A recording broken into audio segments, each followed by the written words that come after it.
Welcome back. I'm the Watch King. On this video, we are going over why Rolex is the king of watches. Why are they the best? Why are they better than other brands around their price point and slightly above their price point, even sometimes even more than that. So we're going to go all into it.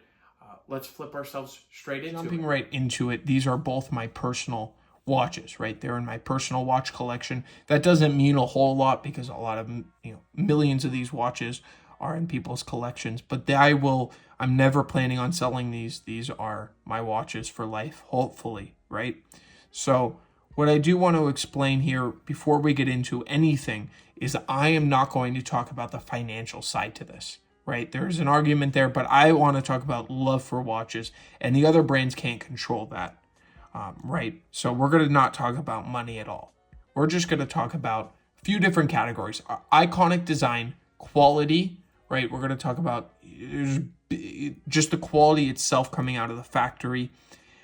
And then we're going to talk about timelessness, which basically is design and marketing. So those two are together. So we'll talk about three different categories.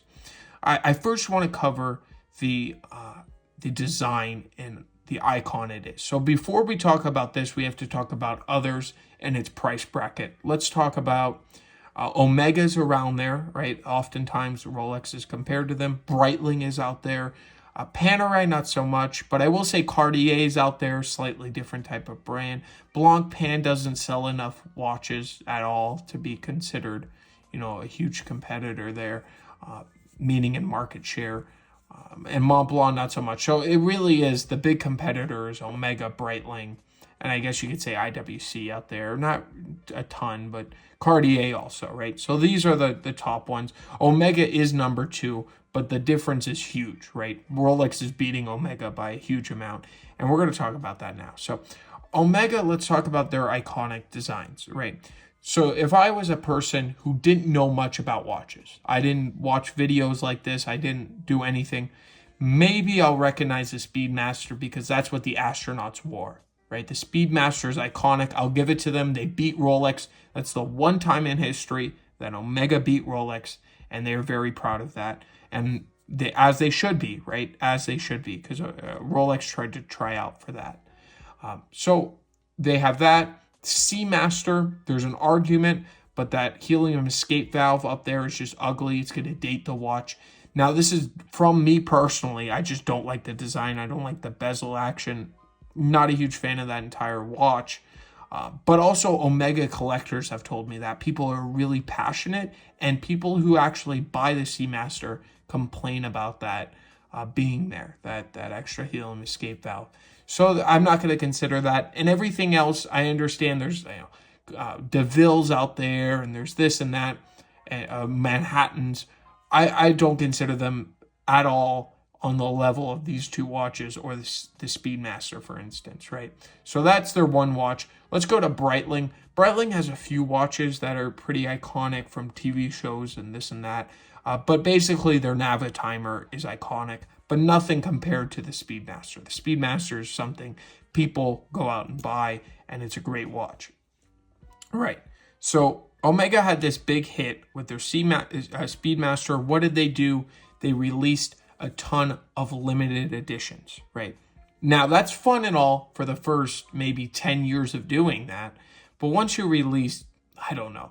I'm going to guess and say it's in the hundreds. It might even be the thousands of variants, but I'm pretty sure it's in the hundreds. Hundreds of different variants of the same watch. People get kind of bored, right? You start to number these watches. It's great, for the marketing. I own one of 100 Speedmasters with this type of dial and this type of metal and this and that. It's great. But when people start to realize you're doing this all the time, it doesn't make it special. And it actually, when somebody goes, oh, I have a Speedmaster, a limited edition. Okay, which one of 1,000 do you have, right? Basically, that's how the conversation goes, right? So with the Rolex approach, we will say the Submariner's their most iconic watch. I know the Daytona right now is the most hyped about. It's the most traded over retail, but I think the Submariner is truly their most iconic watch throughout history. So and the Datejust also, and we'll get to that. But let's say that Rolex came out with a Sub, right? They put a green dial, green bezel on it once, and now it's a green bezel, right? That was their big thing, the green bezel, the original one in 2003, the Kermit, right? So they put that on. It was a huge hit. Imagine they made that limited and they started doing red and purple and this. It would make the watch kind of childish and kind of like, okay, there's a million limited editions, there's different colors and all that. So it doesn't make it as iconic as it is with its colorways. And it truly doesn't make me feel special. If I bought a regular Submariner and somebody has a limited edition, it doesn't make me feel special. The way they got around that is they made stuff off catalog, right? They never numbered it, which was very smart of them. But they made stuff where there's gem setting involved in the Submariner. And it's very, very expensive. That stuff is in the six figures, right? So if you want to feel limited, you can feel special and have a limited edition, but you're going to be paying up for it. And it's not actually a limited edition. It's just obviously limited production, right? Because there's only so much they can make. So that is what Rolex answered. Omega makes all this type of stuff, and they try to do this high-end stuff off catalog, and it doesn't sell like Rolex. You go into a Omega boutique, there's everything there. Now that might be positive, because you can buy the watch, but at the same time, if you're you want an iconic watch, you just got stuck with the Speedmaster, right? We're now talking about the quality, right? This is something that is not subjective. This is something that if you took a million Rolexes and you took a million Omegas, put them next to each other, how many of them would have faults, right? Now, Rolex is not perfect. I've seen them. They're very rare for anything to come out that's bad. They have such a good quality inspection. A lot of times it's on the neo vintage.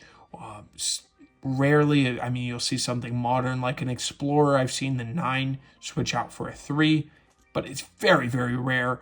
Oftentimes people catch that very quickly on the Rolex side, right? Okay, so now let's go to Omega, right? Omega, I've actually heard complaints from. Their movements, that something's wrong with it. They have to send it back under the warranty, sometimes after the warranty, but a lot of times like pretty much right away. It's running bad. And it's funny because they claim they have the METAS certified, the METAS, I believe that's how you pronounce it. So a special certification that's supposed to be this and that. And I've heard of a lot of times movements just, wherever. And then also the rehot. I've seen some things, or not the rehot, but I should say the dial and the bezel. And even I've heard of a rehot one time being just something scuffed up also. So that's why I mentioned that.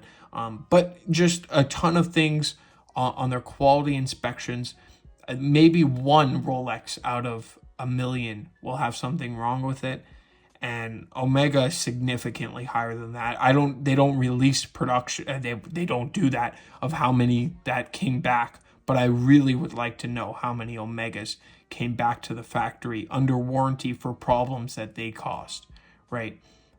Who knows? But I've heard of a lot of cases online, and also a client of mine that collects Omega, a lot of Omega. And he buys a lot of the limited edition. He said he had to send a few back, or I believe it was 1 or 2. Not a ton. This guy collects a ton, but he had to do that with Omega. So that is something that I've only heard with Omega. I've never heard that complaint. Rolex gives a 5-year warranty. All my watches have nothing wrong with them that I've ever bought at Rolex, and that's just something I hear all the time, right? It's not just my personal case, is not what I hear, but the quality is just substantially, the inspection and all that is just a lot like cleaner, I assume, right? So in the stages of what they do. I'm also want to do a quick bonus round. I want to talk about the metal that they use. No other brand uses this metal. They use 904 oyster steel. That's what they call it now, but it's 904L stainless steel. A lot higher end steel. It's more expensive to make because it's their own composition, and it also is a lot less corrosion resistant. A little bit more scratches, apparently, a lot of people say, but the 904 is a better steel. And also, you'll notice this is their cheapest watch, right? This Oyster Perpetual is their cheapest watch that they make, right? They make smaller versions of this watch, but that's it, right? So all of you see how the hands and the hour markers are super shiny, like super duper shiny. They actually craft that from 18 karat gold on a steel watch. No other brand. I went into Omega. I asked them that. I go, when I found that out, it's a very insignificant thing, but it just showed, but to me, it means a lot, right? When I was first buying it and I wasn't super involved, somebody told me that everything is crafted from white gold. Now, I don't know how much it costs the brands to do that. I imagine not that much, but it just, to me, it feels like Rolex wants you to have this watch forever. Rolex wants these to be the original hands forever, right? They want to craft a watch that is just bulletproof. Now, they do that also with every watch. The stainless steel GMT also has white gold hands and white gold hour markers. I don't think a lot of people talk about that enough, but they do that for everything. Even their cheapest watch. That just shows to me that they truly care. Now we're going to talk about iconic designs. And boy, do we have a thing here, right? Omega's got that one Speedmaster that we talked about. They don't have anything else that comes close. We have the Oyster case, which is iconic, right? I'm wearing a vintage 1954. Unfortunately, those hands are replaced, but everything else is original on this watch, right? It has that Cyclops. And I was walking into the theater and a kid younger than me, he must have been 16, 15 years old. He goes, "Oh my gosh, you're wearing a Rolex Datejust. That is the coolest watch. Let me see it," right? This watch, I mean, it's not technically a Datejust, but whatever the case may be, this watch is so iconic. It came from 1954, right? We're talking about 70 something years ago, right? Or 70 exactly, right? So that is insane that a watch can get recognized that old, to me, right? So the Datejust, probably one of the most iconic of all time. The Submariner also. All these watches will be recognized by people not even, into watches, but they'll just know it. The Oyster case is iconic. It's something that is nothing else. There's nothing else like wearing the Oyster case and the feeling, the dimensions, the way they can have a 70-hour power reserve automatic movement fit into this case is just insanity. It's just insanity. Super thin case. I really love these watches. I can't talk about them enough. Of course, the GMT, iconic. Pan Am, originally created for. It was a professional watch, right? It wasn't even meant to be a designer luxury watch, but that's what it turned into be. And of course, it beats out anything else that any other brand can have, right? The Submariner, Daytona, I can go on and on and on. All right, Omega might have like Milgauss that not a lot of people have heard about, but enough people have. And that might be their one watch, or Air King that not everybody knows about, like a GMT or Sub. But Omega has a million Air Kings, right? Compared to their one GMT version, which is the Daytona, right? For instance, because they're both chronographs.